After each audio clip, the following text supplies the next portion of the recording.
Alright, good evening and welcome. We are in Italy tonight, here at Monza. HPR Series action for you tonight thanks to MRP. So we've got the GT3 cars and GTP cars going around doing their qualifying laps at the moment, and we are here, as I said, at Monza in Italy, and really looking forward to it tonight. This is the Broadcaster Lounge. I'm Shane. Alongside me tonight is Corey. How's it going, Corey? Yeah, I'm good. Yeah, Monza. Monza. We love it. I love it here. I went out and did myself a lap in practice just because of love. You know, it's a 5.79 kilometre circuit and DP racing circuit too. So it's flash, and my minute 50 lap was satisfactory enough for me to give it up and jump in the lounge. Yeah, good to see you out there having a go in practice there, and yeah, very excited for what should be some great racing action tonight. Plenty of drafting opportunities and side-by-side action into some of those tight chicanes. Look at what we've got in store tonight here. There it is, HPR Series Round 8 at Monza. Autodromo Nazionale Monza, to use its full name. And we are on the full configuration. Track length is 5.75 kilometres, sitting at an altitude of 183 metres above sea level. Pleasant 19 degrees ambient temperature tonight, 54% humidity. Partly cloudy, should keep the track temps nice and low. Plenty of grip out there for these guys in that case. Should be some great racing tonight. That's what we want to see, the penultimate round. So there's this round, and we've got one round left to go, folks, and that's it for 2024's racing. And it has been one hell of a roller coaster. Yeah, that's right. Summer Series 2024, sorry, Spring Series 2024, just about at an end, and we're 6 days away from the magic day, the Gen 3 day, Corey. Yeah, we're within a week. We're within a week, folks. It's, well, the 6 long days. And we're waiting for that iRacing video to drop of the in-car of them going around Pukekohe, hopefully. Surprise us. They love to do that. That would be absolutely fantastic. Lou Robinson out there doing some laps. We've got all in for the guys tonight, so due to low numbers in GTP and some feedback from some of the drivers last week that they were a bit sick of waiting around for those three cars to go around and do their laps, we've decided to chuck them all in, and we've just asked the GTP guys to be nice and patient with the GT3 guys. At the end of the day, we told the GTP guys, if you don't get a clean lap in, worst case you're going to be third on the grid, so not too hard to recover from a bad qualifying in that class, as opposed to the GT3 guys. If their laps are interrupted too much by GTP, well, they're going to be right down the back, and we've got 14 guys that have set a time at the moment, and potentially a fair few around that haven't. Some of them may not be sticking around for the race, but we'll have to wait and see. Yeah, Darren Lobb currently, sorry, excuse me. Darren Lobb currently on a lap, hasn't set a lap yet, and on his fifth, and he's up there in the championship standings. We don't know who's where or what, but we can speculate things, Shano, can't we? We can. He must be well and truly up there. Yeah, I'd say himself, and we know Stefan McCartan. Bit of a sorry over the radio there in my ear. Stefan McCartan has got it sorted for the GTP class, I would say, and he's got a cool, just about 2 second gap between himself and Nico in the qualifying too. Yeah, good gap there as Darren comes to the line now. Does he make this one count? Looks like no. No, 6 laps. So there's obviously somewhere that's catching him out, or he's just out there just doing some race laps, which, and maybe he's just getting it off track just so the lap doesn't count. We never know. Change of car too for him tonight. Yeah, in the McLaren. nice McLaren throwback livery to one of their Formula One liveries of the 2000s there. Yesteryear, as it was. Absolutely. Oh, he goes a bit deep into the second chicane there. And he's going to pull over and tow back to the pit. Still plenty of time for him to get a lap in. Nico Cordia out there, currently second in GTP, 1.4 seconds behind Stephen McCartan. And Jack Hintz just half a second back from Nico at the moment, but Jack and Stefan currently in the pits. Yeah, had enough, maybe. Just park her up. Get all those necessary supplies, Shano, because of course it is an endurance round. Yeah, that's right, hour and 15-minute race tonight, so the guys will be in enduro mode tonight. They'll be required to make a couple of pit stops, and they must change a minimum of 2 tyres at each of those stops. So we saw last time we ran this format that there were a few guys that went deep into the race and actually made both their pit stops a lap apart, doing 2 tyres at each stop, and ultimately getting 4 nice fresh tyres in by the time they made that second stop. So that was an interesting strategy and could be one that'll pay off. We'll have to see who, if anybody, employs that strategy tonight and what other strategies we might see going on out there. Yeah, it is always about strategy, isn't it? And you've got just the 3 GTP class in it, so you have an accident or you go off track, you're going to lose ground, and it's going to be hard to make that up in a track like this because it is very fast and very hard on the brakes. Yeah, very high speed. You can see all the cars running their wings very flat, basically minimum angle they can possibly get away with in those wings. Of course, there is a bit of a trade-off there as well, because you still need to have a car that's going to be nice and balanced for the corners. Needs to be able to stop well under brakes for very tight first chicane, fairly tight second chicane here as well, where you're approaching at high speed, and then from here on out the rest of the lap gets relatively higher speed.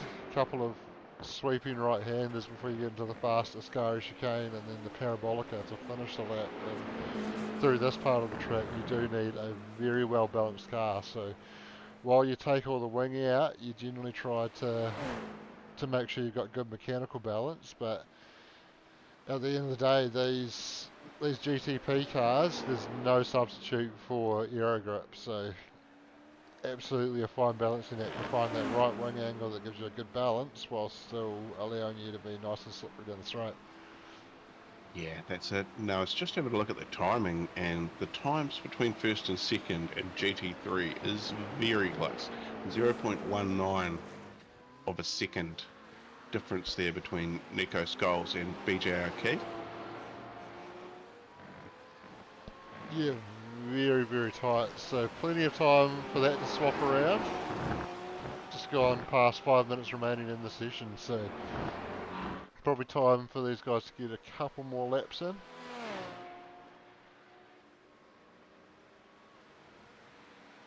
Nico coming down towards the Ascari chicane now. Tapping a tyre in the grass, gets away with it.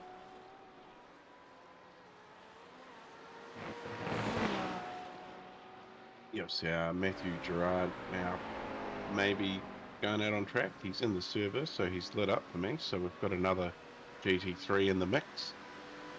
And Thomas McCall and Dan Turner picking that they're probably going to come off the back of the grid, maybe start from the pits.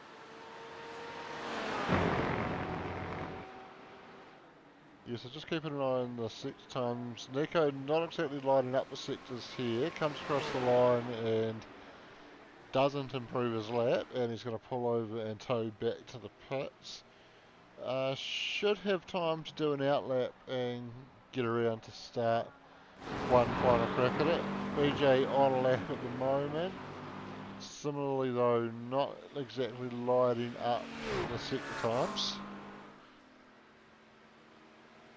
Yeah, looks like, who's that behind him?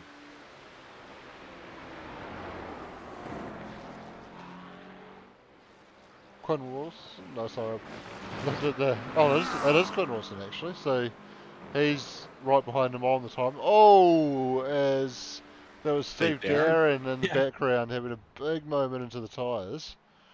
Toes back to the pits.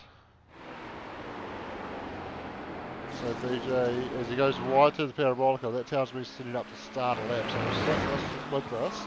In fact, we could even ride on board. He goes nice and wide there to carry that momentum. Across the line, starts a lap. The control line's actually very early on that starting grid. Car coming out of pit exit to be wary of here. It'll be clear of the chicane by the time he gets through, and he should be able to get the pass somewhere through Curva Grande or down into the second chicane, although that car looks to be maybe pushing on. I think there might actually be Steve Darren just recovering from that moment we saw him have out there. But Berto Keefe bring that through Curva Grande and then on the brakes for the second chicane here. Steve's just going to jump out of the way across the chicane there. Plenty of curb through there. Unsettles the car, but you have to try and get it set up to ride those curbs as nicely as possible because that's the way to carry the momentum. And he's just lost the rear into the first of the Lesmos there and goes into the gravel. That's going to ruin that lap time. Still And time though. Still time. yep, still time. Couple of minutes remaining. He'll have enough time to get around and do another one. So not towing back to the pits, so that would tell me he's going to push on and have another crack. Yeah, take it easy for the rest of this lap and get those tyres back down after that spin. Temp, sorry. Jack Hint's back on track as well, and he's just half a second behind Nico for P2 in GTP, so we'll see if he can get some improvement and jump ahead there. Not sure if he's on a flyer at the moment. It looks like his second sector on this lap was his fastest, and follows that up in the third sector as well, so he is looking to improve on his previous best. We'll have to wait and see whether that's going to be enough to jump ahead of Nico. Yeah, so she's all up in the air here as to where everybody is in the championship. But tonight, they're just racing for, they're still racing for points. So, yeah, strategy is going to be massive here, I reckon. And do you reckon the undercut might be worth it? Like if you're in a pack, getting in early, getting that first pit stop out of the way? Yeah, potentially could be. With the requirement to change at least two tyres, there can be an advantage in tyres, although these ones do take a little bit longer to get up to temperature than what we see in the V8s and tend to hold on a lot better as well, so potentially even the overcut could be possible.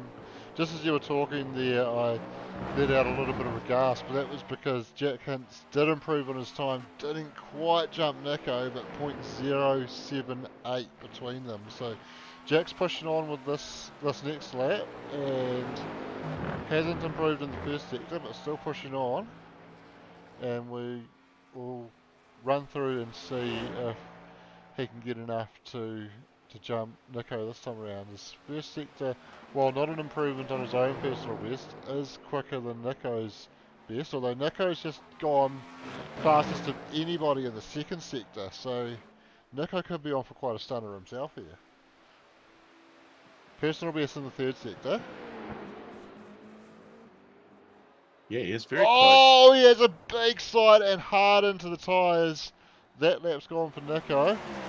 That'll be a curse down. I had my first curse on Tuesday night too. I can't remember who. What might have been Bill actually. I apologise, Bill. Oh, and Jack just a little bit slower on this lap than his previous one. So he'll start third, and that looks like everybody's actually wrapped up their qualifying now. Jack's going to be the last guy to tow back to pit lane. So that was an entertaining qualifying session, and very tight for a couple of spots there. Can confirm as well that Brett wasn't quite able to get the jump on Nico Scholes there, but just 0.019 behind, so very tight there, and that would offer the suggestion that we're going to see a nice tight battle through the race as well, as long as neither of those guys runs into any issues early on. Just looking, Darren, some of Darren Lobb's sector times were pretty good, but it looks like he's going to start out of pit lane. So we will see that shortly, and we will know how many cars we're going to have on track. But 16 cars set a lap time in qualifying. Yeah, 16 set a lap, 3 GTPs and 13 GT3s. I'd say we're going to have Darren sticking around for the race as well. Looks like of the other guys that haven't set a time, they're all looking like they didn't go out in qualifying at all, so they're probably not going to be running any laps as we tick over into the warm-up session. So this will be a chance for the guys to get some race fuel in the car and get out on track and see how it handles on race fuel. Also a chance to make sure that they've got everything ready to go for the race. Make sure their bladder's sorted, make sure their drinks are sorted. Make sure they're going to be comfortable for a long race. But BJ already happy, straight out of the pits and out to do some laps.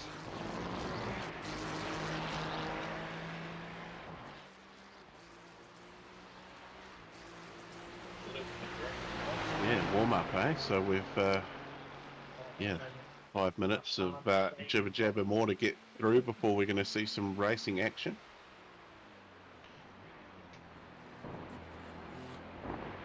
Yeah, that's right. Of course, this is the MRP HPR Series. Massive thanks to MRP for their continued support, and we can have a look at a little activation that MRP put on at a McLaren event in Auckland back in COVID times. Have a look at this one.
So that was a look at that activation that MRP put on, and very cool simulator there, and just a bit of a showcase at some of the products that MRP have to offer if you're interested in getting yourself set up with a simulator. Get a sim, put up MRP, talk to them and get yourself a simulator and jump in with us. We've got in the next few days we should have our summer series sign up form coming out, and you'll be able to get signed up to join us and race the all new Gen 3 cars on Tuesday nights, along with continuing to race some GT machinery on Thursday nights. But that's going to take a little bit of a new direction there as well. We'll be dropping the GTPs for obvious reasons. When you look at most of the season, we've only had 3 of those in the races. But we're also going to be swapping the GT3s for some GTE machinery. There you go, folks. Doug and I mentioned something on Tuesday night, but didn't let any cats out of the bag. But you've heard it there. So GTEs are going to take over for summer. That sounds awesome.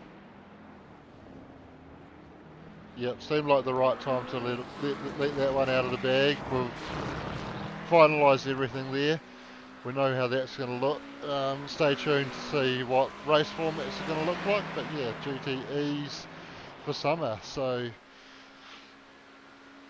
that will be a great opportunity if you are new to sim racing to get in on a slightly more level playing field where everybody's going to be in cars that they're not quite as used to as they may be with these ones. We know the V8 guys are going to have to be getting used to the new Gen 3 car, and these GT races are going to have to be getting used to the GTE cars. So should be highly entertaining to track how that all takes place.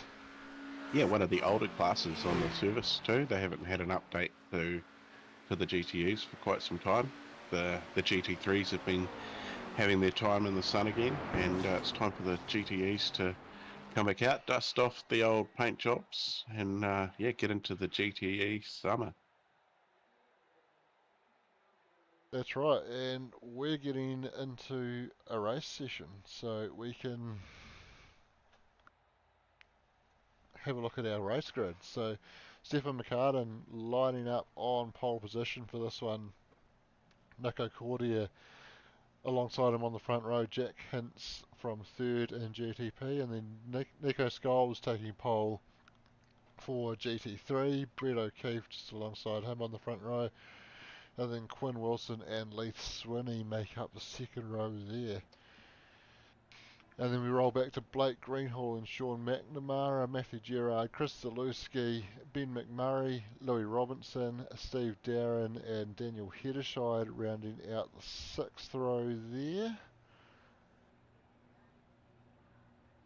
And then Peter Vanderberg, Darren Lobb, my name there in 15th, but obviously I'm here commentating. Daniel Turner will line up behind Darren, and then Tom McCall looks like he will be off the back of the grid. Corey obviously here with me as well, and Scott Pickering I believe has disconnected and has actually checked in on the comments section. Hello Scott. Get on this track, Scott. Come on, you had a great race on Tuesday. You might as well carry it on. That taxi I seen you in. Alright, so we are rolling off behind the pace truck now, getting ready for a race start. Sean McNamara not making the grid either. No, it looks like he hasn't taken the grid. We'll see if he comes out of pit lane.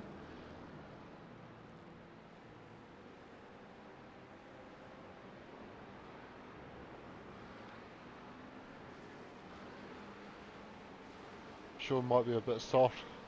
Can't handle this race. Well, he's still in the chat down there, so we'll see what happens. We will. Might have just been going to the toilet and missed the start. That's a rookie mistake, that one.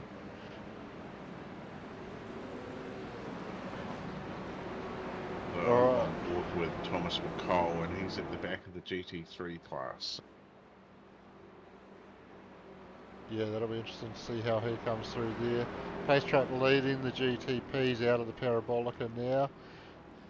Peels off into pit lane and gives Stefan McCartan control.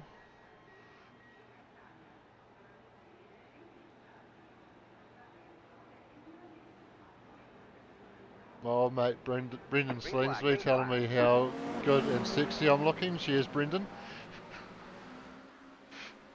And Scott was having FPS problems, but they're away, and are they going to go three wide here now? Jack thinks better of it, but Nico's been able to get the jump. No, sorry. Stefan leads them into turn one. Status quo. Stefan from Nico, and then Jack Hintz.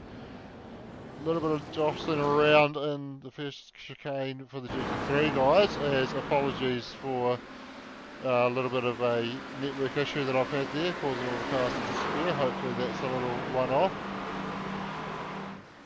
But Nico Scholes has dropped back behind Brett O'Keefe on the start and coming under pressure from Quinn Wilson now early in this race as well. And then Blake Greenhill in behind, just putting the move on Leith Swinney to move up to fourth.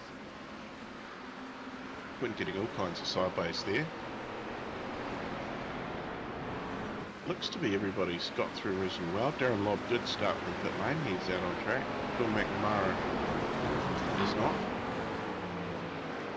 Yeah, so we've got Darren here at the back after starting in the pits. We will keep an eye on his progress. And just coming up to the tail of the field now, showing a lap down at the moment. That tends to happen when you get someone started from the pits, and it should correct itself momentarily. Blake now putting pressure on Quinn Wilson after we saw Quinn make that mistake when he was pressuring Nico Scholes there. Yeah, look at that for a sight. They're all close to each other now, but hour and 15 minutes will separate the men from the boys.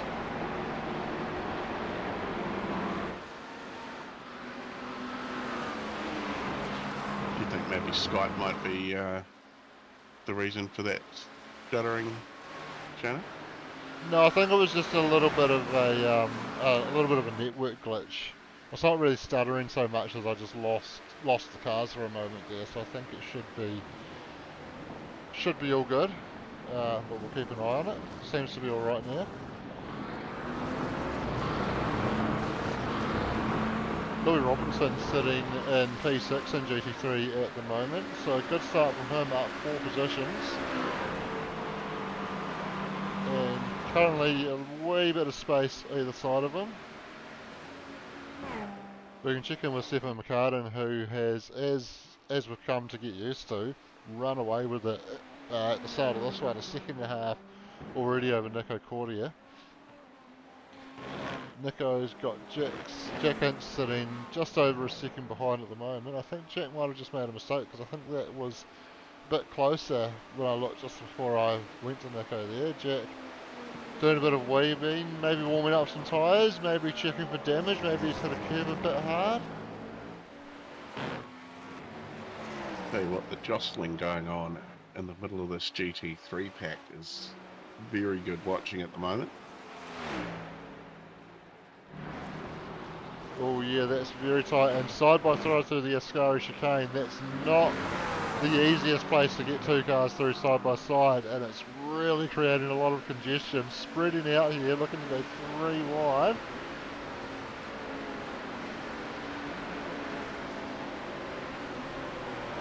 So Chris Zalewski and Daniel Hedderscheid going side by side into the parabolica, and then Daniel's been able to get a front with Matthew Gerard and Ben McMurray just behind those guys, and Tom McCall and Dan Turner even looking to get in on the back now. This is an absolute ripper of a battle pack here. We're going to get a 3 wide moment. Ben's going to think about it. Thinks better of it. Chris Zalewski just having to slot in behind Matthew Gerard.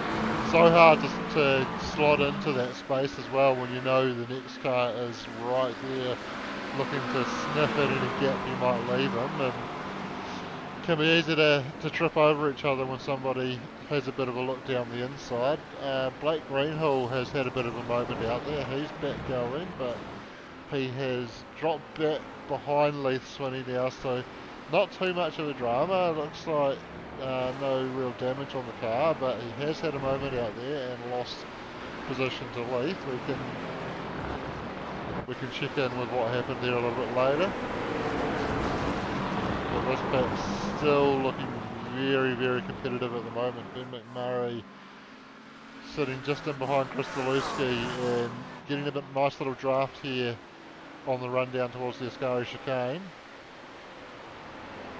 Yeah, Darren Lobb has made his way into the back of that pack there now. He's got around Dan Turner and Steve Darren so far, and he's on a mission, a 149 last time by, so that was as fast as BJ up the front there.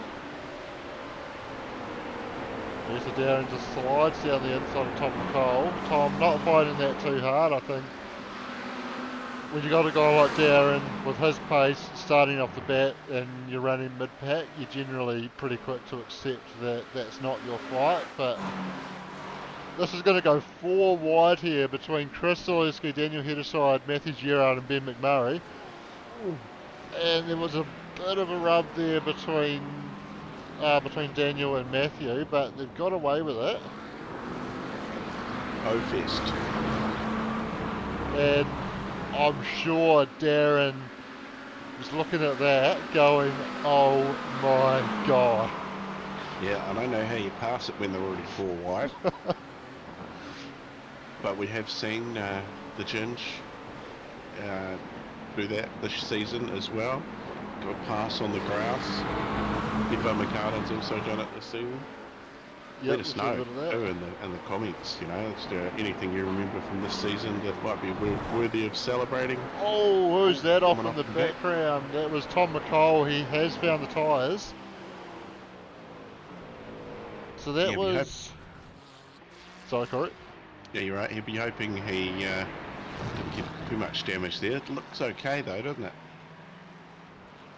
Yeah, it looks like maybe just some panel damage. We can jump on board and see what's going on with the wheel. Looks like it's tracking pretty straight, so yeah, I think we might have got away with that.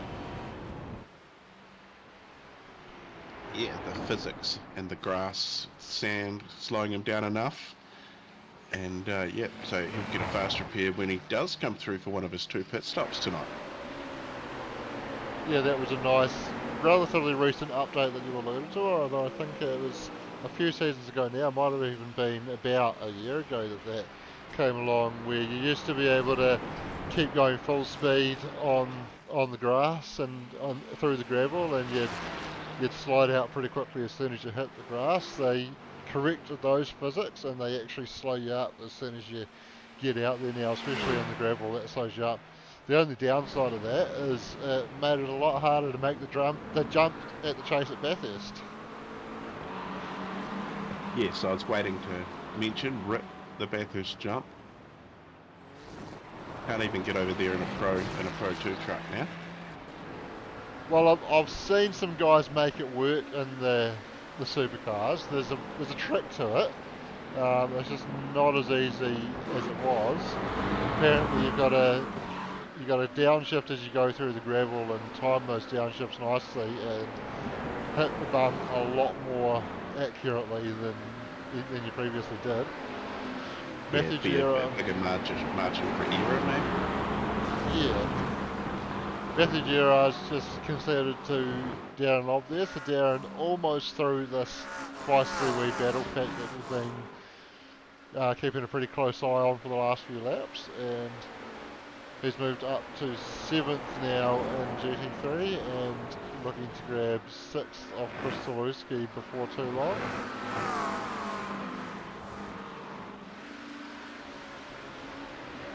Chris moving across to break the toe a little bit, but Darren follows him pretty quickly. Does he make the move? Yeah, I was just going to say, he's going to sit there and down that front straight, he's going to go again. Pick him off before turn 1. He's letting him go. No, not quite. Just taking a different line to maybe try and discourage the toe, but I think all that really achieved was giving him a slower exit, and Darren slips him behind, grabs a little bit of a toe, and now he's going to be side by side as they get to the braking point. Stefan McCartan already coming through that GT3 traffic, so I guess there's definitely more of a speed disparity in a straight line than there is through the corners between the two classes, and this being a very high speed circuit has really highlighted that difference, and that combined with the fact that it is a relatively short lap time as well means that it has not taken long for Stefan to get into this train and having to fight his way through that traffic now. Yeah, he hasn't got too many of them to go. He has 7 laps to get to the field. Is pretty good going. Yeah, this is one battle that he's going to have to negotiate just up the road a wee bit. Brett O'Keefe and Quinn Wilson going side by side. Quinn's actually just been able to grab that spot off him. He was behind a bit more recently. We talked about the drama that Blake Greenhill had out there. We can go back and have a look what happened to him. So this is coming down in towards turn 1. Excuse me, Shane. I'll be back in a minute. Copy that. So Blake just going a wee bit deep under brakes there and having to take to the escape road, and then would have had to clear a slowdown, and that's why we saw him drop back. Interesting that my live timing highlighted that as a crash, but anyway, it was certainly a mistake. We saw that moment from Thomas McCall. We can have another look at that because we only really caught the end of it. So it comes through the second chicane there, approaching Lesmo 1. Oh, bit of rear locking. Tried to correct it, gripped up and just went straight on into the gravel and didn't actually get the tyres too hard. So on that replay, you can certainly understand how he got away pretty lightly on the damage. And Blake has since had more dramas. An off-track moment for him here. Looks like this is going to be coming down towards the Ascari chicane. Comes into oh. Well, he's been having some dramas with his wheel, and I would say that's what that was. It looks like his wheel's disconnected, and it's just sent him hard left to the fence there, so that's unfortunate. He's currently in the pits. He is in the channel below, so I think we can get a bit of a scoop on that. Blake. What happened? Was that a bit of a reliability issue there with your gear, was it? Yeah, my wheel was just on the fritz, so it's the second time tonight that it just failed in the middle of the straight. So yeah, I need to work out. I think was it Stefan McCartan who was the Sim Magic guru? Might need to go and see him and find out what's going on. Yeah, Stefan was certainly able to help Wayne out with his M10, so hopefully he can point you in the right direction there. If not, MRP, they sell some wheels. Yes, yes, exactly. I don't even know what a big mid-range wheel is these days. Yeah, well, Sim Magic certainly have some good stuff. I don't think MRP stock them, but they do stock, I think they stock Simicube, so don't know if that's in your price range or not, but we have to plug the right sponsor anyway, don't we? Absolutely. But yeah, no, that was a real shame because it was just tagging onto the back of Leaf there, and we were catching up to BJ and Quinn, I think it was. Yeah, it's a shame that with those gremlins tonight. Yeah, definitely felt sorry for you when I actually hadn't initially caught the moment, brought up the replay and saw it fire hard left into the fence and thought, yeah, that's going to be some gear failure there. Yeah. So it happened, once in practice. So I thought I'll shut it down, restart it, and then it's just doing this thing where it becomes very funky in gear like, and then just fails randomly. So yeah, not the best, but it is what it is. Yeah, certainly very unfortunate, and we do feel for you there, Blake, and we hope you can get it sorted. Yeah, thank you, boys. We'll see if we can have a chat to a few of the guys a bit more in the know about it, and hopefully we'll be all sorted for Tuesday.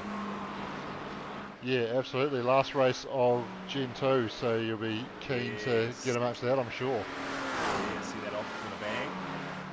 Yeah, you're going to put it on its roof, maybe give us a lid skid. Quite literally, a few bangs. Yeah, no, extra points next week at Motorsport for lid skids. Yeah. No, that sounds pretty good. That's not, of course, that is not true. I made that up. And how's the call been going, fellas? Yeah, pretty good so far. They're pretty drama-free, really. Yeah. Well, we got the GTPs of Jack Hinson, Nico Cordia in a fierce battle.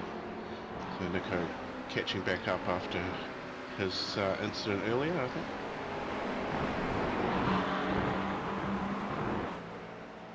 Yeah, so Nico sitting 0.2 behind Jack.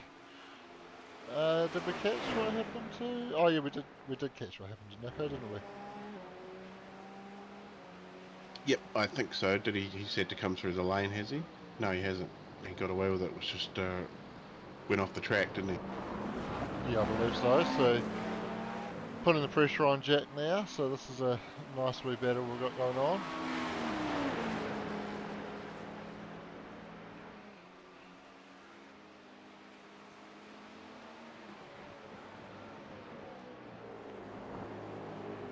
Nico taking a tighter line into that chicane and looked like that allowed him to carry a bit more speed. He's certainly all over the back of Jack at the moment. Yeah, just waiting for that opportunity. And as we've seen already tonight, the toe is real here with zero wing, a lot of toe and a lot of speed. Just wait for that right moment. Maybe might be better under brakes in some places, but these two were pretty close in qualifying, so and they've been pretty close all season by watching these two race, actually, haven't we? Yeah, they have been pretty close through most of the season. Most of the time when the battles have been decided, it's normally been by a mistake one way or the other. So we've already seen Nico make a mistake and he's been able to get back onto the back of Jack and very close to the Parabolica, so I think this might be it. He'll get the draft down the front straight.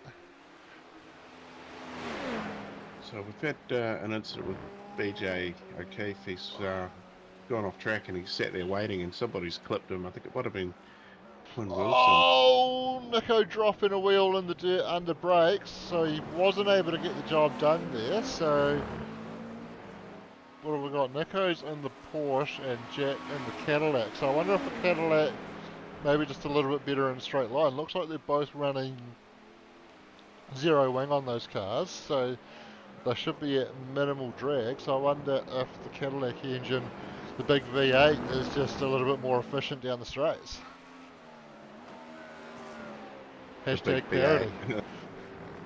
And yeah, and Cadillac getting into F1 next season too.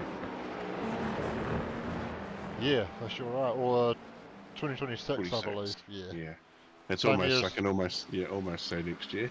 Yeah, same year as Toyota coming to SuperCars. So this is what happened to BJ. Just losing it through the first Lesmo and ends up right on that exit curve. Very unfortunate spot. Keep watching. Does manage to back it out of there. Oh! And then was that Quinn just running wide there and nowhere to go. So that's super unfortunate. Takes the front bumper off that Ferrari and he's going to be missing some aero there.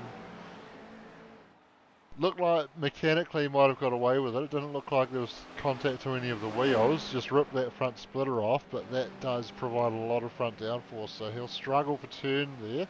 He has come to the pits now, so he's going to get that fixed up.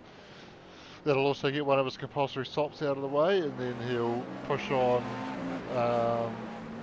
until he's inside that window to get home, which actually they probably are. For the GT3s, probably are inside that window to get home now, so he could even get his first stop done, get a couple of tyres, come back around and get the other two tyres done and get his compulsory stop cleared. I would definitely come straight back in again.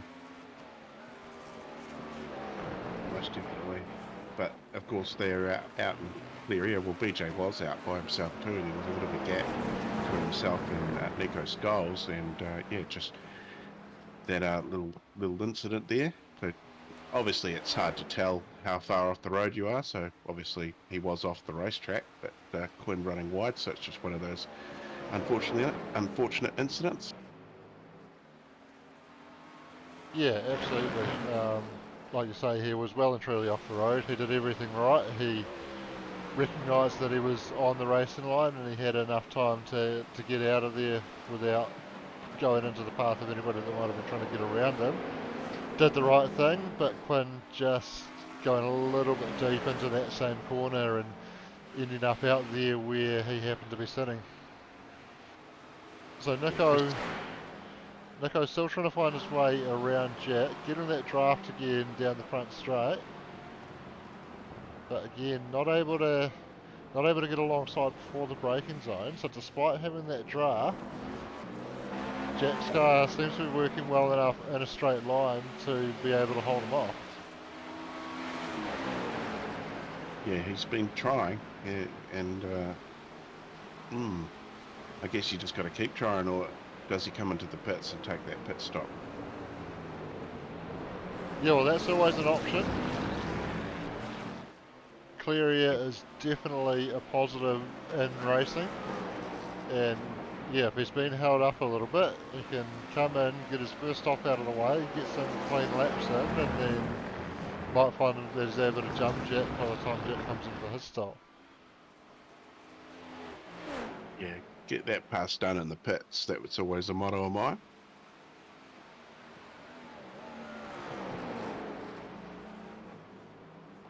Of course, sometimes it's just more fun to keep trying to pass them on track, isn't it? Yes, some people are known for having, 4 or 5 car wide cars sometimes, though. Yeah, absolutely. People like Bill Kilgour. Yeah, Bill, who's a hard guy to pass.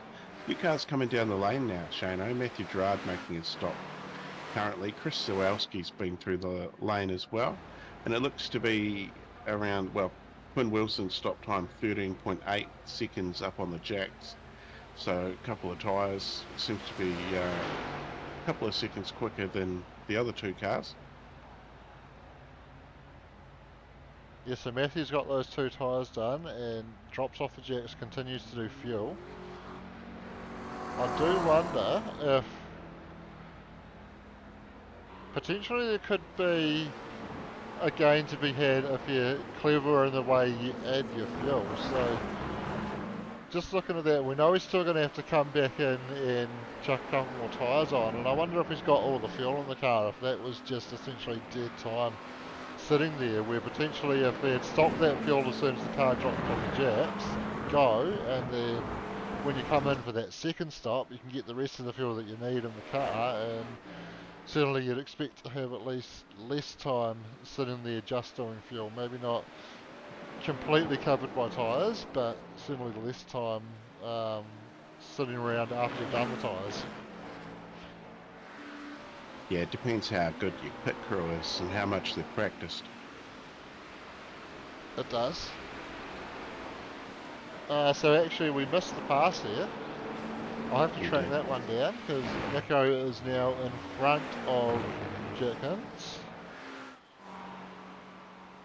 And looks like we've got the replay of it here. So it was down the front straight. He was able to get the better exit out of the Parabolica this time, carried a speed advantage onto the straight, and then used that draft to just help him. They went 3 wide with the GT3 car, and then he was able to sweep across before the corner and get that job done before emerging into heavy traffic.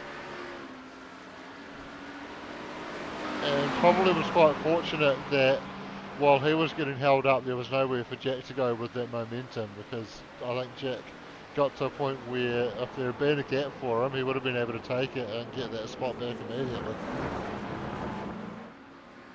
Yeah, Nico was clearly faster through the corners, wasn't he? And to see them still fairly close, just going around second place in GT3, Darren Lobb, so he's made his way up to second. Yeah, and as we jumped out of that replay and caught that shot, Jack was right on the back of Nico again, but then into the second Lesmo, Jack just had to back out of it and give Darren the line there, and you can see how much that cost him. So that is always the challenge with being in these GTPs and multi-class racing, is how you get around that traffic and how you can, you get those moments where it works out that it's timed in your favour, as it has been for Jack here, as Nico just had to hold up for Nico Scholes there, and they're both going to come into the pits now. Yep, they're going to have that race in the pits that I was talking about. Let's see who's got the slicker pit stop here. Yeah, so Nico qualified ahead of Jack, so he's going to have the first pit box. Locking up on the way in there, managed to hit his marks, might have just gone a bit far though, so that could impact his stop time. We're certainly also not lined up across the pit box as exactly the same, and it looks like maybe Jack's gone a little bit to the right of his pit box because he was longer on the jacks there. Sitting there doing the fuel. Filling these things to the brim, I bet. Yeah, and so the strategy that I talked about before with the GT3s probably doesn't apply so much with these GTPs because they have a smaller tank that they were able to start with and a requirement to add a bit more fuel, and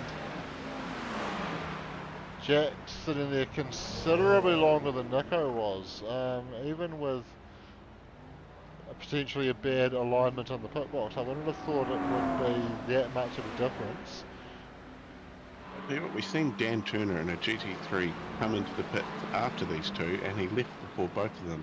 And I just looked, and 39 seconds down the lane for Dan Turner, 12.8 seconds up on the jacks. So that was a very fast pit stop for a man who's only using his hands. Yeah, sure is. Yeah, quickest pit stop tonight so far. Yeah, so 40 seconds up on the jacks for Nico Cordia and 48 for Jack Hintz. Well, that's service time, I believe. Yep, that'll be the time that they were in the pit bay. And as I mentioned there,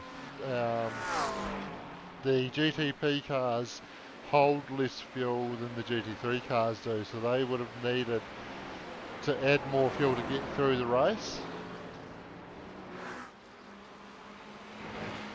Ooh, as Kristolewski just had a little bit of a blink there, so his internet not completely playing ball. This is very busy here.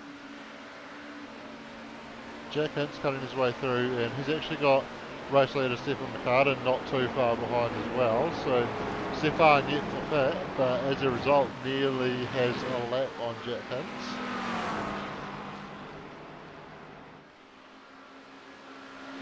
BJ O'Keefe and Chris Sawalski getting into the tow down the front straight here, and BJ on the mission to gain back some positions. So currently made his way back to 9th in class. Yep, 9th in GT3, sorry. And he's actually been able to open up a half-second gap over Chris now as well. So BJ on a charge. Next in his sights is going to be Dan Turner.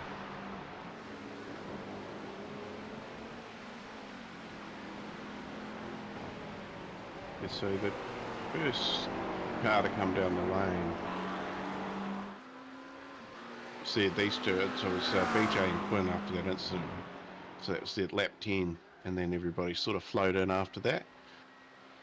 And what are we now? So half an hour in, we've got 45 to go, haven't we? Yeah, that's right, 45 minutes remaining. Nico Scholes coming down the lane now just as I clicked on the battle for the lead because it was starting to spice up. It was looking very tight, but Nico coming to the lane, and BJ's already been able to get to the back of Dan Turner now, so this is looking very tight, and he's going to get the run through the Ascari chicane. Does he go for the pass here, or does he wait for the main straight? Looks like he's going to go for it. He's alongside. Going to get him in the brakes here.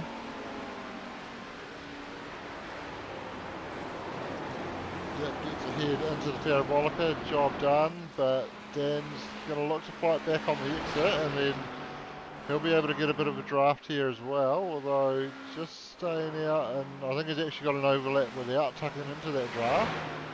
Small overlap. Yeah, the Porsche versus Ferrari. And then Dan just having to slot in behind as they come into turn 1 there.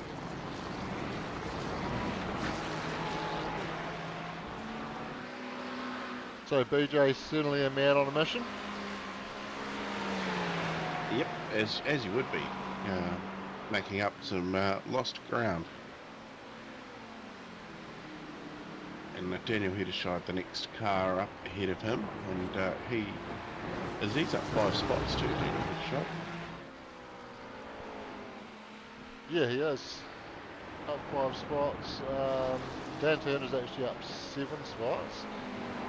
So, second biggest gainer in the race so far. Biggest gainer in the race so far is Darren Lobb up 13. Yet to pit. He is showing 1 pit stop on the data, but that's because he started from pit lane. That counts as a pit stop on the SDK data, so still needs to come in and take 2 stops at some point in the race. Yeah, Lou Robinson up 7 spots too, currently in 3rd position in GT3 as well. He sure is. Yet to stop too, so Steve Darren also yet to stop, and that will be the last of the GT3s. Lee Swinney also yet to stop, so look for them to come down the lane pretty soon, I reckon. Yeah, well, it all depends a lot on the strategy they're running, so makes it very interesting with the 2 compulsory stops while these guys can full fuel, because the GT3s can normally get roughly an hour out of a tank. I would hazard a guess that it'll probably be a little bit less around here, just because you do spend so much time on throttle, but still probably around that 55-minute mark before you're out of fuel. So plenty of time that they can still do to until they need to be in the pit lane for fuel. And then of course that will require them to make 2 stops relatively close together to clear that requirement, and it makes it interesting because it leaves so many different strategies where potentially you can have guys that have made both stops while you've still got guys out there that haven't made any.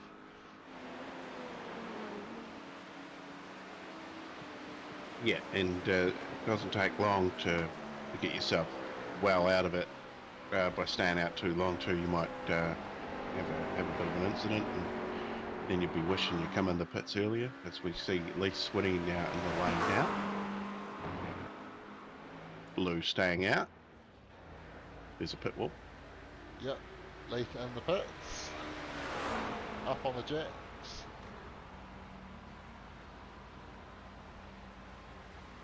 So it's going to leave Darren, Louis and Steve as the GT3s still needing to come in for their first stop. Nobody taking their second yet.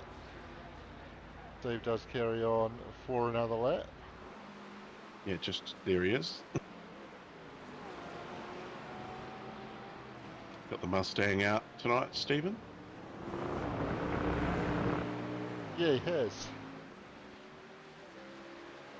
I wonder if this is a hint as to what he might be running in the Gen 3s next season.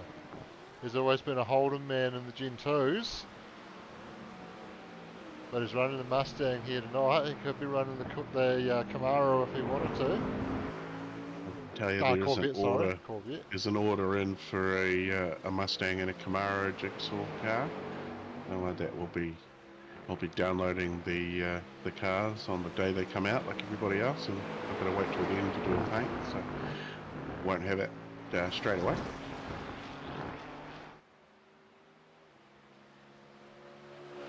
Race leader down the lane now, coming in for his pit, Stefan McCartan, and he almost had a lap on the other 2 cars, so let's see how fast he is through the lane. So he's got a 107 to beat. Looks like Nico Cordia is in the lane as well.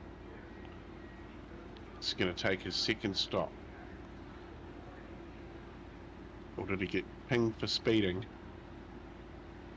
I think it's been too long since his previous stop to be coming in to serve a speeding penalty, so I think this is Nico serving his second stop while Stefan's serving his first. So Stefan away now. Nico up on the jacks doing some tyres.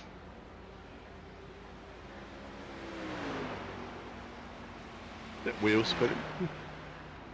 It is.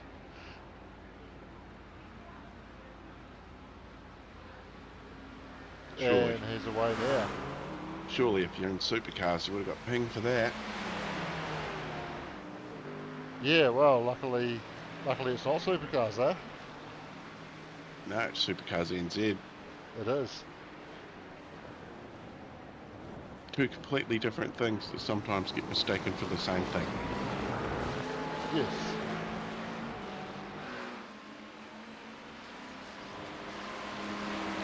Getting his flash on, let him know that his stealth machine is on its way. So that's interesting. He's come through for his stop, and he's now 3 minutes behind race leader, but he'll get half of that back. Yeah, that's probably not an accurate reflection there. That'll sort itself out. Quite often get some anomalies in the time gaps as people come out of the pits. So BJ's just made his way around these two, Daniel Heddershot and Dan Turner, the two Dans.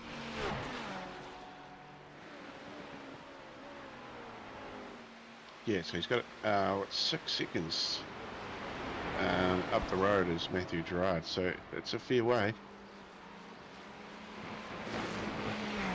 Yeah, a bit of clear air he's been able to earn himself now. Certainly making good progress, and I wouldn't put it past him to get to Matthew there.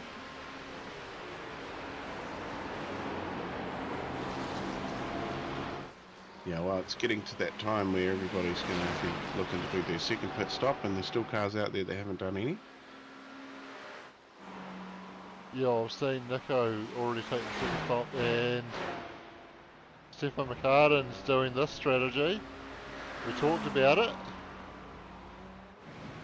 Get your first stop done, get 2 of your tyres done, come back around and get your other 2 tyres done, and he's cleared his 2 compulsory pit stops now across 2 consecutive laps, and he's got to go to the end. He's got 4 fresh tyres on, and he still leads. Yeah, by 25 seconds.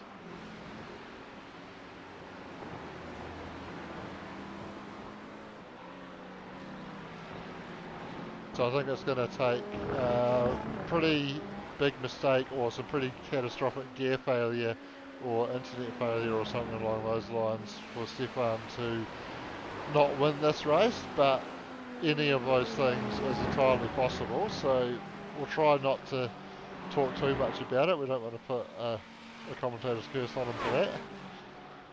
No, but I guess he's having fun racing around these GT3 cars. It means he's got to flash his lights and duck and dive. Keep that excitement level up. And Lou Robinson down the lane now, Shano. Yep, so Louis making that stop. Well, he gets his first stop out of the way. Just Steve Darren yet to make his first stop, and he's going to carry on, moves up to P3. Darren Lobb as well. Yes, sorry, thank you for that. Darren showing us having made a stop on my data, but of course that's because he started from pit lane. I talked about that earlier and I forgot about it. Yep, no, that's all right. It's okay to forget.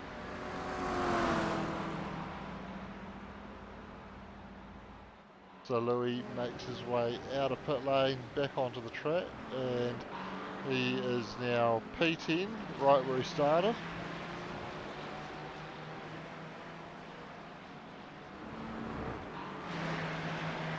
Yeah, you can't complain at that, I suppose. Go and make up some more spots though now, so he's got fresh couple of tyres. And he came in 10 laps after the car in front of him on track too.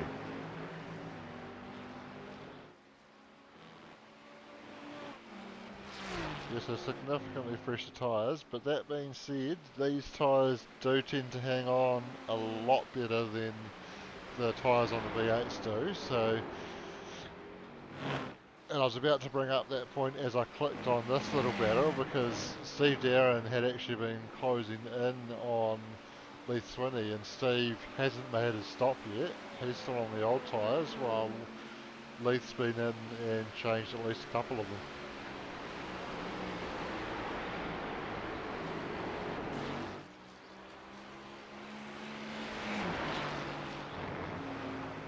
Yeah, you just got to plot away here and just try and keep your head down. It's one of those tracks where it's really easy to make a mistake. some of those braking points, you know, you got to go pretty hard on them brakes, and it's quite easy to spin in these GT3 cars. Lucky they've got ABS, something that will be lacking next season. Yep, that's right. No ABS in the GTE cars. Significantly more aero though, so a little bit of, And pace, I reckon but they're yeah. faster cars, aren't they? And they do seem to feel a lot more planted on the track, that's for sure.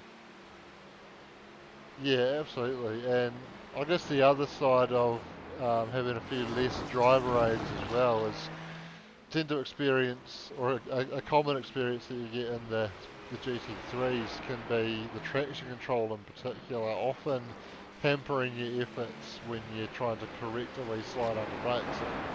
Quite often the traction control kicks in very quickly as soon as the rear's sliding, and just ends up stalling out the rear end where you actually want a little bit of drive to be able to power out of that slide, but it doesn't allow you to do that, and it just loops around on you, and that's where we see some of those clumsy little spins coming under brakes in the GT3s. Yeah, I find that happens to me a lot in cars that are mid-rear or rear engine to me. I prefer the front engine rear-wheel drive for configuration, which a couple of GTEs do, the BMW and the Corvette. So we've got a Ferrari as well, and what's the other one? A Porsche. I think there's four. There must be five. Oh, the Ford GT is the fifth one.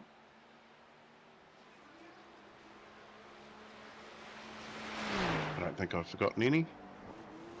No, I think you covered them all off there. So things getting a little bit more spread out now. Nico Scholes running second. 40 seconds behind Darren Bob, who hasn't pitted. And Nico's time down the lane was... Oh! Matthew Gerard. Matthew Gerard sideways, perpendicular to the track there. Rejoining now, a bit of damage to the front end.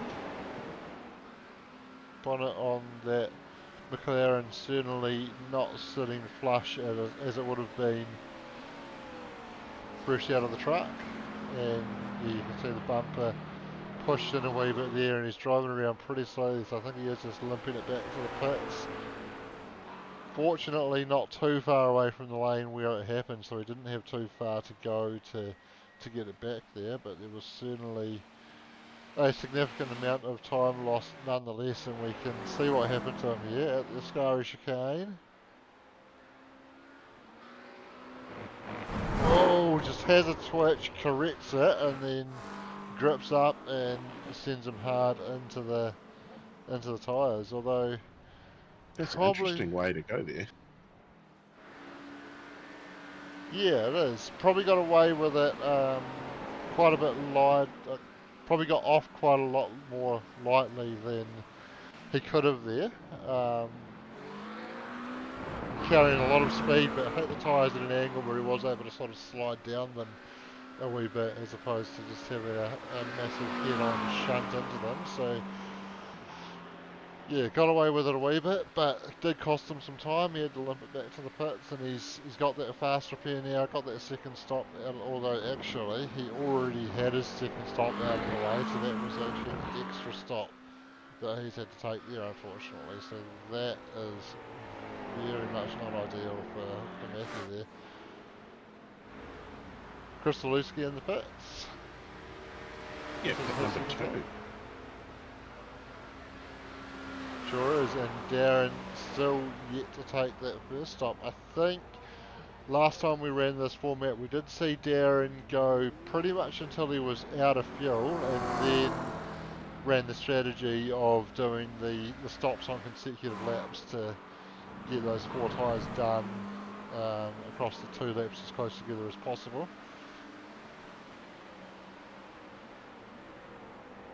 Yeah, that gap back to Nico Scholes now, though, has crept out to 42.8 seconds.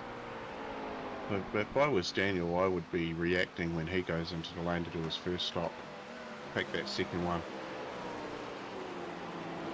Steve Darren also, so it's a Darren thing, running long on fuel. Yeah, he is still out there, going around, putting the laps in.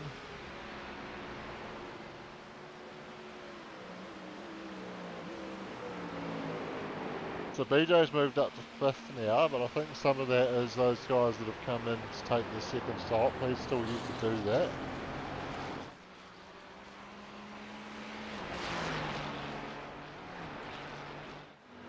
Just gone under half an hour remaining in the race as well, so over halfway, starting to get into the business end now. The business end. It's business. Yep.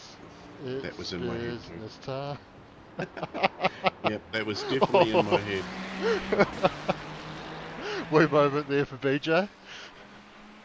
And I apologise to anybody watching at home that just had to put up with my singing there. Oh, there was nothing wrong with it, Shane. It was alright. It could have been worse. You sure? Well, you can't sing that song, seriously.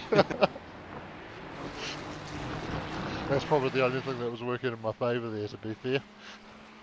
Yeah, no, that'll be taken in all comedic ways.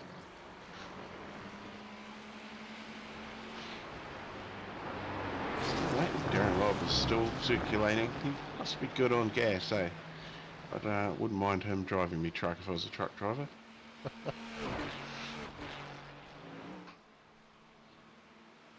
So he took 30 laps. Well, sorry, no, he's only done. He's on his 27th. So, are they restricted for fuel, Shane? No restrictions in this one, so they've got the full tank available to them. Yep, so that what you say, that'd get you an hour? Yeah, normally about an hour out of a tank in a GT3 car. Certainly every enduro that I've done in a GT3 car, we tend to work the stints out as getting an hour out of a tank of fuel. But there is a bit of variance there track to track, of course, and this would probably be a slightly more thirsty track, so I would expect this to be just shy of the hour. Probably somewhere around that 55 to 58 minute mark, I would say. So probably within 10 minutes now of Darren needing to make that stop. Yeah, so he'll come in, he'll get the amount of fuel that he needs, and he'll go around and do another lap and probably do it all again. Yeah, I would think so, and he might even be onto it enough to talk about, to do what I talked about earlier, I should say, and cut the fuel off as soon as the car drops off the jacks, come back around and finish the fuel off while you're doing the second set of tyres, and that can potentially save him a bit of time in pit lane as well.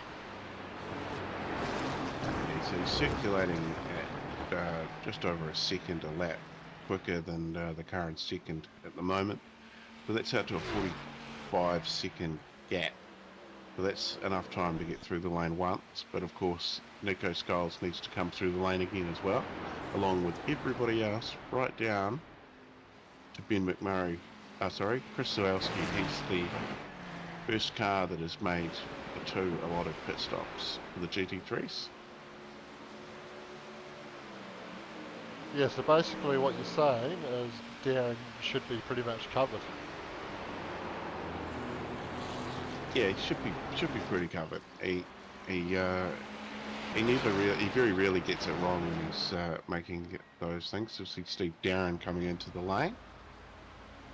He sure is, bringing that Mustang down the pit lane, and Dan Turner following him in as well. So Dan making that second stop at the same time as Steve's making his first. We'll see if he can beat 12.8 seconds up on the jacks this time. Lou Robinson in as well.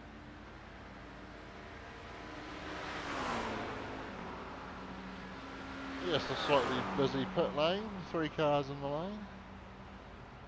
And Steve gets back underway, and he was stopped in the box for 24.4 seconds.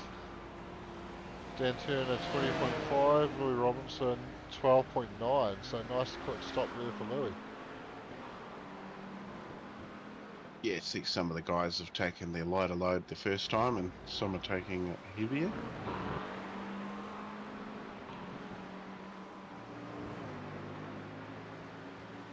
Jack Hintz in the pits now as well, clearing his second stop. Yeah, that'll be all of the GTPs through the lane twice as well. Yep, so that'll cleanse the GTP field. And he makes his way out now around the pace truck. And Nico's got him. He has, so 3 seconds at the moment, growing to 4 seconds as Jack gets up to speed. Probably going to get out to 5 seconds by the time Jack negotiates the chicane.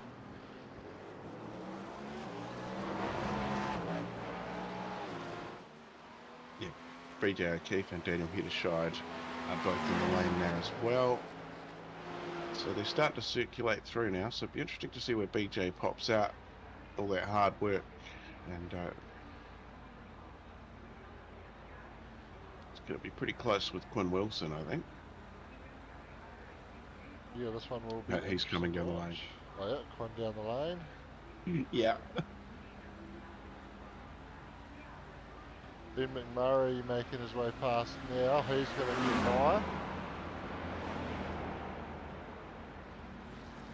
So Steve Darren, I think Steve was ahead of BJ when he came in, but Steve coming in for his second stop now.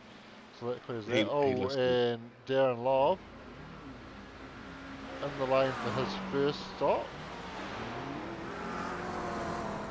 So maybe Steve took your advice. He's done exactly what you've said. He's gone out, done one lap, and then he comes to do the other side and top up the fuel. So it should be faster pit stop than the last one.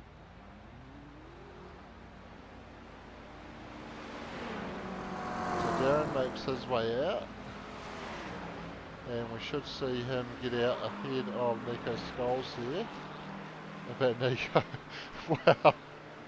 Every time we're talking about a potential close rejoin, the car that's coming up comes into the pits. I think I did mention I thought the best thing for Nico Scholes to do would have been to react when Darren come in and take that stop, because you know he's going to do it again. Yep, he pulled that one, and I'm just sticking with Darren because I'm expecting to see him back in at the end of this lap, so I want to see if he goes with that one, and then we'll be able to see what the rejoin with Nico looks like after that. And Darren's just had a wee bit of traffic to deal with here as well, which could give a little bit of an edge to Nico. Gap is currently sitting at 42 seconds, so it has come down a bit lower than what it was before the pit stop. So Nico's out and through the first corner right now. Nico having a quicker stop there as well due to the fact that he had already added most of the fuel that he needed.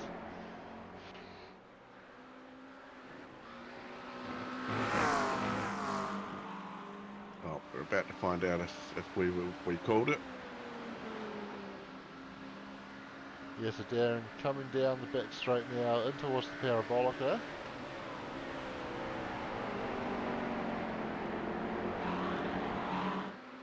He is, isn't he? No, he's going too fast. No, yes, He's yes. in, yep. Right, And I've actually, got Nico in the PMP. Yeah, I was going to say potentially if you give us the onboard with Nico, we can get a good look at the rejoin here. We can see Nico coming through the Ascari chicane. Darren up on the Jackson pit lane. He drops, he's away now, so often moving, but he's got a long way, slightly longer way to the pit limit line. But Nico just coming through the final quarter now as Darren makes his way out of the pits.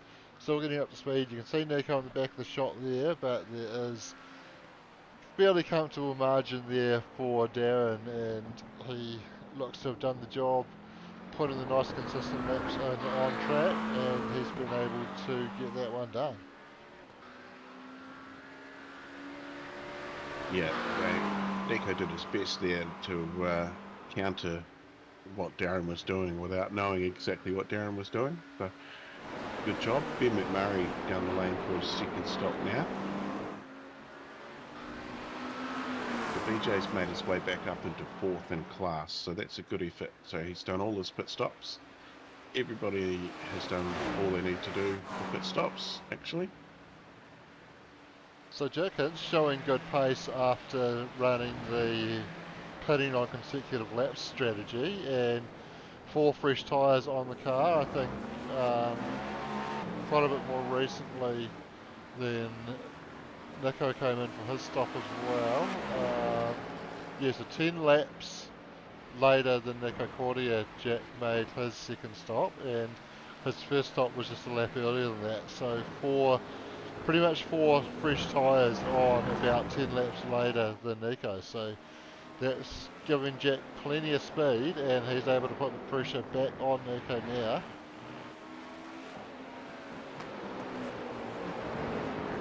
Yes, apply that pressure.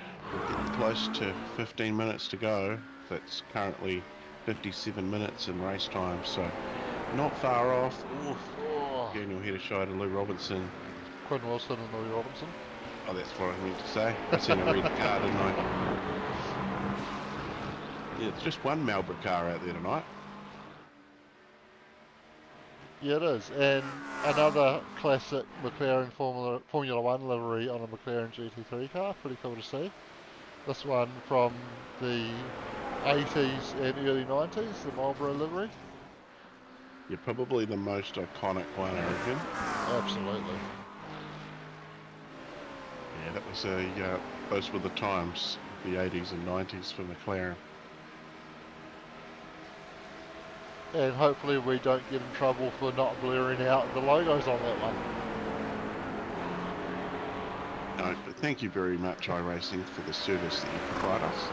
And also, thank you to Napa Auto Parts. Not only do they look after the broadcasting lounge, but they're a weekly sponsor. So big shout out to the team at Napa Auto Parts in Christchurch. Yeah, you read my mind on that one. I was just about to say that we hadn't brought that one up. So yeah, thanks Napa for backing the broadcasting lounge and for being this week's weekly sponsor.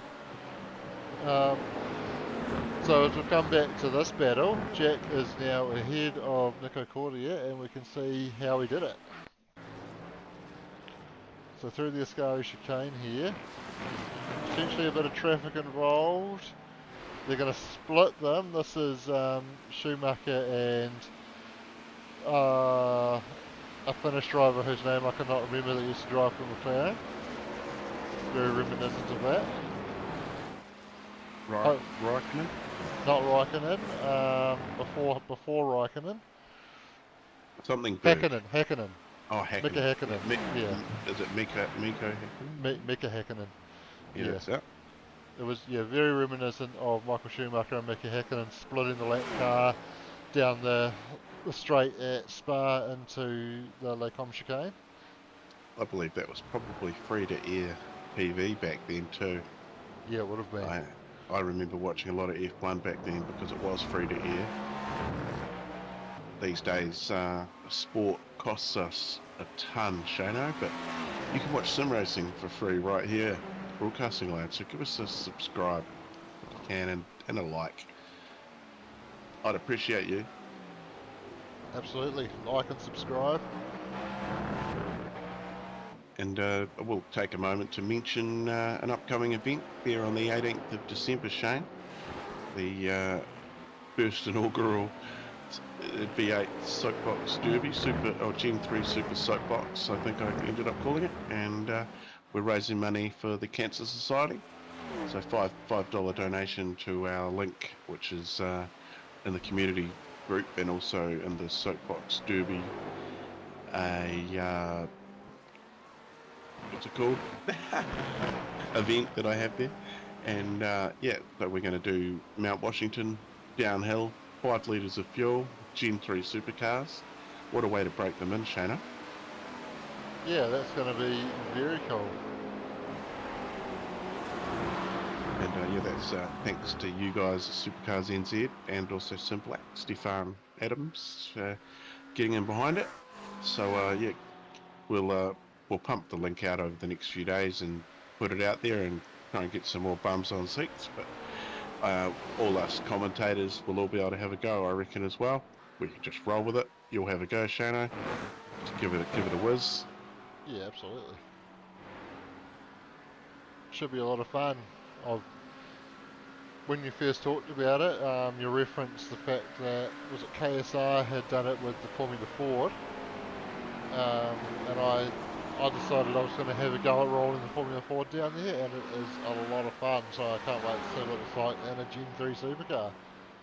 Dan Turner into the pits now. It's he's already done two, so unscheduled Yeah. stop. I'll just have a check. I think that could be.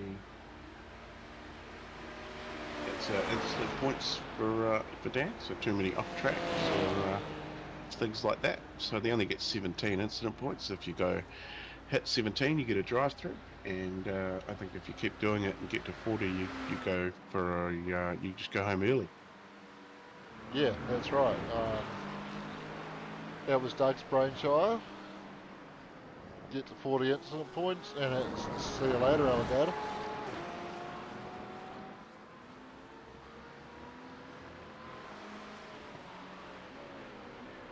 Louis Robinson soaking up some pressure from Tom McCall now. Yeah, the only two cars on track that are within 3 seconds of each other. Oh, Jack Hintz and Nico Cordier are still close enough, but that's soaking up to 1.6 seconds.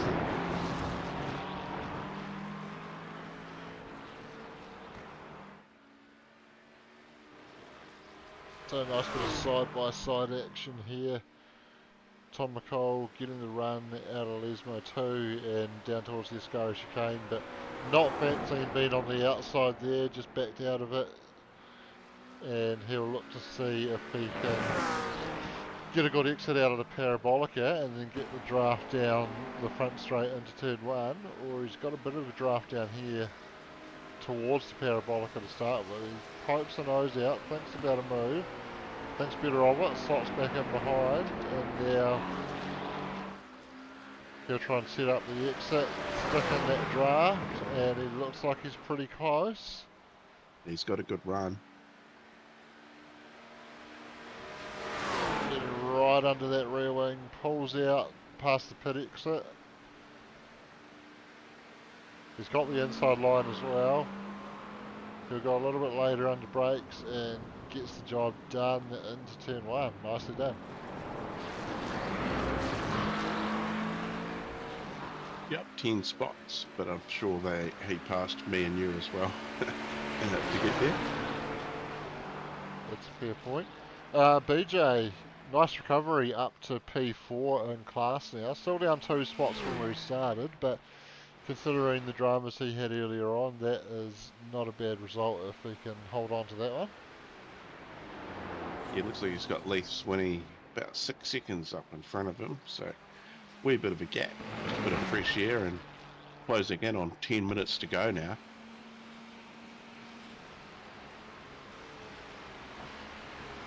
Yeah, not long left in the final endurance race for the season. Yeah, and just one more to go. One more to go for everybody. Yeah, of course, the season's already into its final week now, and of course, you said it earlier, Shane. 6 more days to Gen 3. Yeah, that's right. So iRacing season is now in its final week. 13 weeks this season, so that's confused a few people on the iRacing community page on Facebook. People were expecting week 13 to already be happening now. Technically it is, but week 13 this season is actually a regular week of racing, and then we go into week 14 next season, which will be when the updates come out, and the week itself will start on Tuesday, and then the new season build will drop on Wednesday, and that's when we get to get our grubby little hands on that shiny new Gen, or those shiny new Gen 3 V8 Supercars. Yeah, the first thing I'm going to do, Shane, is take one up Mount Washington and try it. There will be some practice sessions go up over next week as well. Just to get a little bit of practice and get out there and have a bit of fun.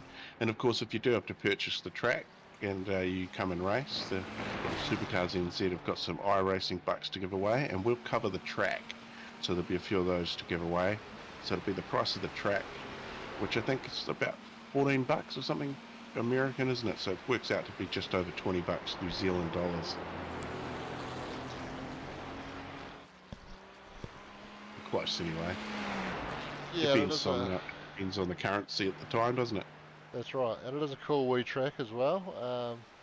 Not a lot of races happen there just due to the fact that it is a point-to-point track, but a lot of fun to jump in some rallycross cars and try and get up there as quickly as you can, and a lot of fun to jump in just to view everything, take all the fuel out and see how quickly you can roll it down.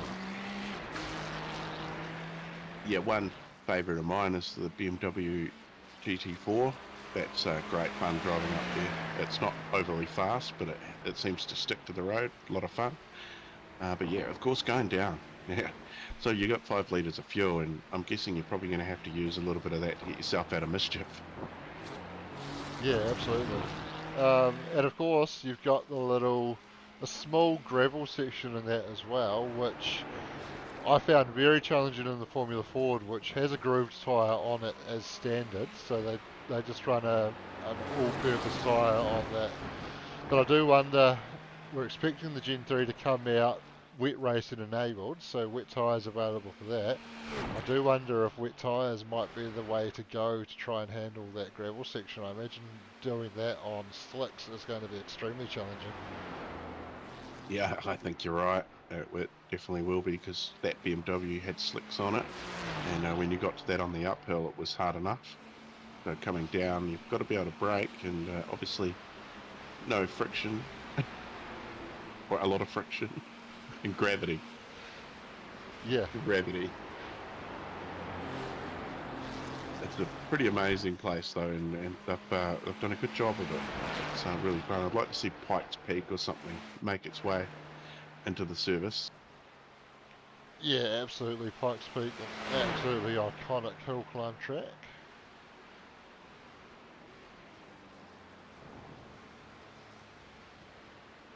So we see BJ here. He's on that recovery mission. He's eating into left winning marginally each lap at the moment. So just over half a second, well, around about half a second quicker in that last lap for BJ over Leith's, but he's running out of time. So we're nearing on 5 minutes to go now. Yeah, not long to go at all now. Steve Darren potentially has a chance to grab a spot late in the race. He's just closing in on Matthew Gerard now. Managed to get that gap just under a second.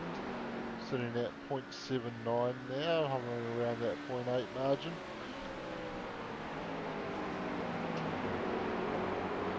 Yeah, quite interesting. The only car we've lost tonight was Blake with that technical error with his machinery. Yeah, wheel failure unfortunately there for Blake, which definitely feel his pain. That's a frustrating thing to have happen, and as soon as I saw that on the replay, I knew straight away what had happened. And he's been having some issues with that wheel over the last few months now, being quite notchy at times and having the occasional disconnect, and that's let him down tonight. So hopefully he can get that sorted, or can get himself a good deal on something to replace it. Yeah, well, there's plenty of sim retailers out there, but MRP are our sponsor tonight, so that's the only one I can suggest. That's only fair. Yep, absolutely. As I said to him, There's plenty of good sim magic gear that he could replace that with, but MRP don't stock that, and we've got to plug the sponsor, so just hit up MRP and see what they've got. Yeah, I'm sure Barry would look after anyone that that support Supercars in the way Blake has, because he's been around since the start pretty much, and he's been somebody that just turns up on the day and has a lot of fun. So pretty sad that he can't have a lot of fun tonight, and potentially going to have to dig into his pocket to replace a wheel. But that is grassroots motorsport these days, isn't it? You don't have to fix your car, you just got to get some more sim products, and they're readily available these days.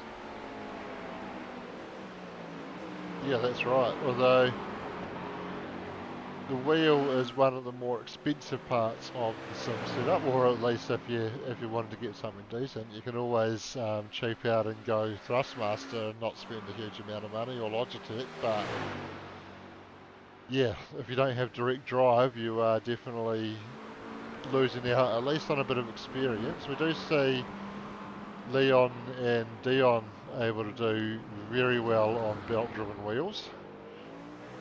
Yeah, I am a firm believer that the pedals are the most important part of your sim.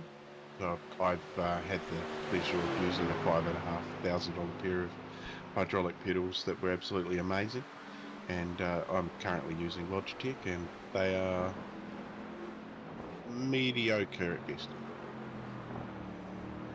I won't run them down because they're a great beginner's product, and a lot of people out there make that mistake of buying something cheap and finding themselves in the rabbit hole that is sim racing, and all of a sudden their sim rig owes them a decent new car. Yeah, absolutely. I went down that path of going Thrustmaster to start with, and to be fair, I've still got Thrustmaster pedals, but I do actually rate the TLCMs. They're a load cell, and that's the important part. Not going to be good, not going to be as good as if you spend the money on something like Sprints, but for what they are, for the price point of them and the fact that they are actually a load cell, they're very quality. Yeah, 100%. They are a decent pedal too, and I've just got the Logitech pedals, like I said before, and I've used a bit of Kiwi ingenuity and shoved a squash ball in behind it, and made the pedal a lot harder. Yep, heard of people doing that. So Nico has got some pace back after we saw him lose that position to Jack, and putting the pressure back on late in the race. Not too long to go now. Stefan's just started another lap, so I think they'll get this one in, and I think this is going to be the final lap actually. I think they'll get this one in, and that will be it. And Nico timing this to perfection, makes the pass, goes deep though. Jack's going to be able to get him back on the exit and gets that drive and gets away from him. Cool on.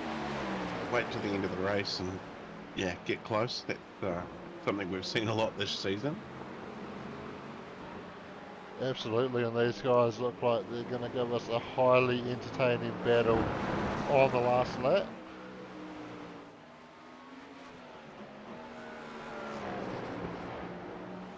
Just ticking inside that 30 second to go marker, and Stefan is just over halfway through the lap, so I don't think he's going to get there before the end of this one.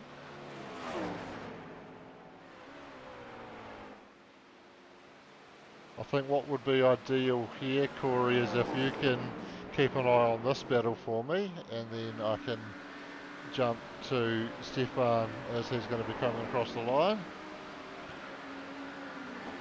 So time is up. Stefan coming through the parabolica now.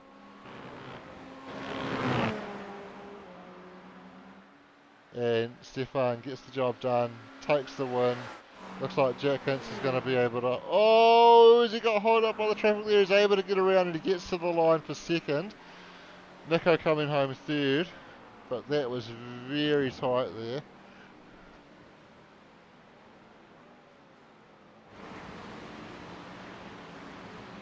And meanwhile, Darren Lobb making his way around now. He should have this one wrapped up for GT3, but he's got almost a full lap to do yet, just because of his position when Stefan came across the line.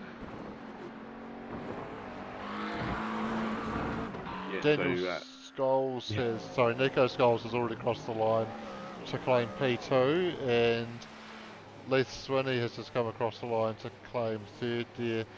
BJ missing out on the podium, but a good recovery to get back to P4 there after his earlier dramas. Oh, bit of post-race antics there. The expression session begins as soon as you cross the finish line, doesn't it? I was hoping to get a lid skid.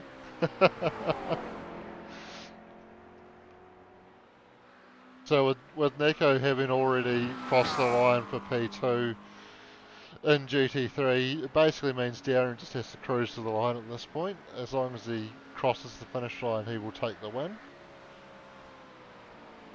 And he is just cruising it around now, isn't he? Yeah, he knows. Oh, there's still a few cars on track. Everybody's finished. Yes, so Darren, actually the last guy to take the checkered flag in the end, but wins GT3. So funny how the results can work out a bit like that in the multi-class stuff. But very good performance by Darren there. Started from the back, didn't set a qualifying time, and came all the way through. And we got some rubber burning very aggressively by some of these guys here. Tom McCall setting up plenty of smoke signals down at that first chicane. Just be careful about driving the wrong way there, guys. Tom got caught out on that on Tuesday night. Dan Turner might be in a little bit of danger there. Take it easy, Dan. Be careful. You can still get disqualified for driving the wrong way if you go too far in the opposite direction.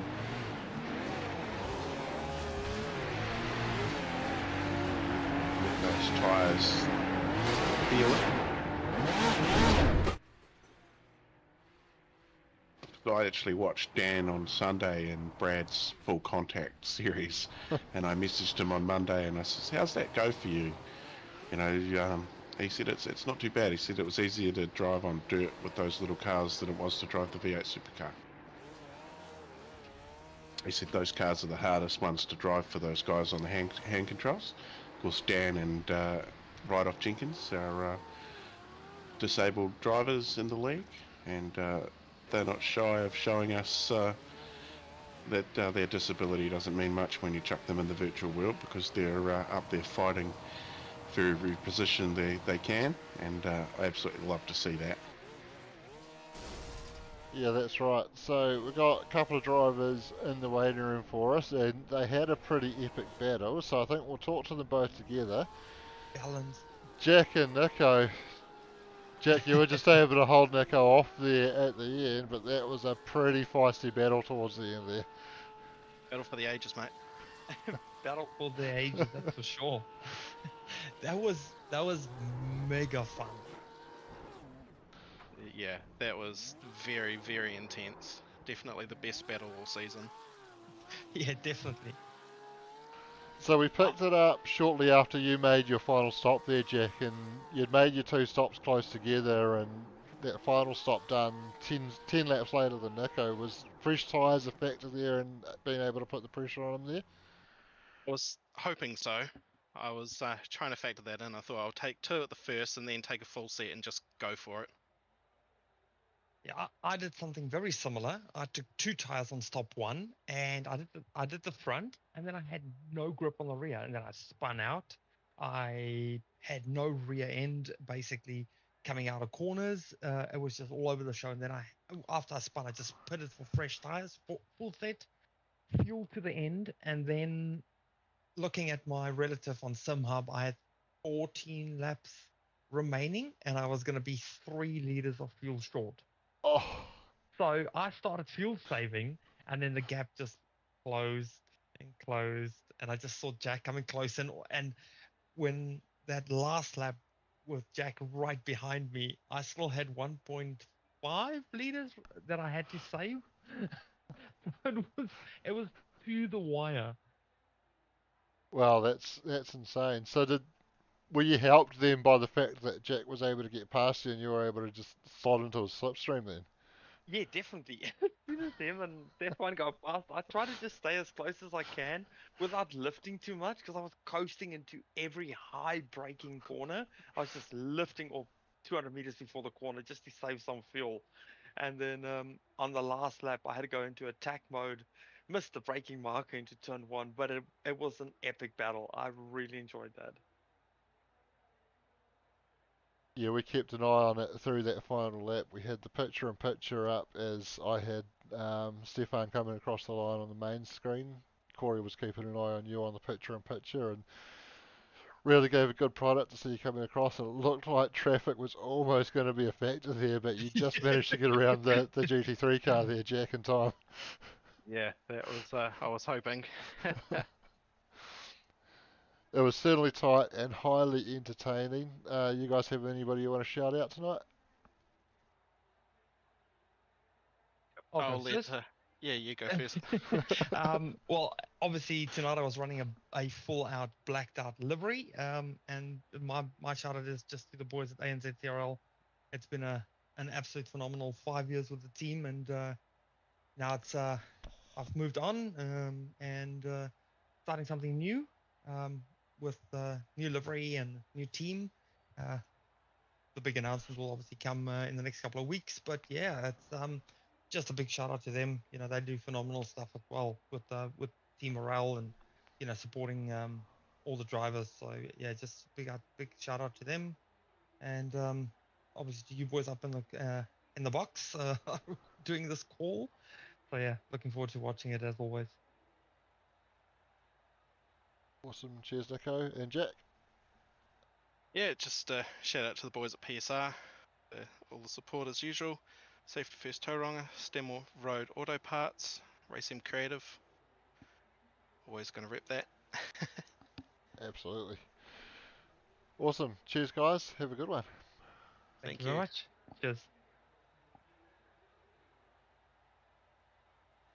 Alright, so that just about does it. We can confirm the results here. So Stefan McCartan taking the win by a lap over Jack Hintz in the end. So an absolutely dominant performance from Stefan. Jack Hintz there in second from Nico Cordia. That was an epic battle for P2 and P3 there. And then Darren Lobb taking out GT3 class from Nico Scholes, Leith Swinney rounding out the podium there. And then Brett O'Keefe, Daniel Hedderscheid, Chris Stolowski, and Tom McCall.